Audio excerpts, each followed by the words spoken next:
শাকিব খানের তুফান সিনেমাটি ভারতে উড়াদুরা চলছে। আপনারা জানেন শাকিব খানের এই ভারতে অনেক রেসপন্স পাচ্ছে, সারা বাংলাদেশ কাঁপিয়ে এখন ভারত কাঁপাচ্ছে শাকিব খানের তুফান সিনেমাটি। আপনারা আমার স্ক্রিনে দেখতে পাচ্ছেন অপার বাংলার অনেক তারকারা কিন্তু সিনেমাটি দেখেছে, এমনকি রিভিউ দিচ্ছে অনেক ভালো।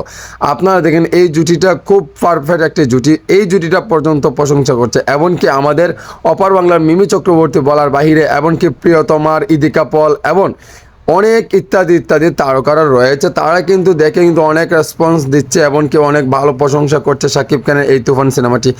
আর শাকিব খান নিজেই বলছে বাংলা সিনেমা, বাংলার ইন্ডাস্ট্রি এগিয়ে নিতে হলে বাঙালিকে দরকার, আমরা বাঙালি আমরা একসাথে থাকতে হবে। মানে এই যে কথাগুলো বলছে সুপারস্টার শাকিব খান অনেক ভালো। আপনারা দেখছেন ইন্ডিয়াতে শাকিব খানের পোস্টার বিলবোর্ড টানানো হয়েছে এমনকি প্রচারণার জন্য। সো বন্ধুরা, কথা হচ্ছে শাকিব খানের এই তুফান সিনেমাটি আসলে ইতিহাস গড়ে ফেলেছে ভাই। আপনারা বিশ্বাস করলে করেন, না করলে নাই, সেটা ডাজন্ট ম্যাটার। বাট শাকিব খানের উড়াদুরা চলছে, ভারত ইন্ডিয়া সবগুলোতে কাঁপাচ্ছে শাকিব খানের তুফান। সো বন্ধুরা, ভিডিওটি আসলে আপনাদের কাছে আনন্দ লাগবে এমনকি ভালো লেগেছে, ভালো লাগলে অবশ্যই একটি লাইক দিবেন।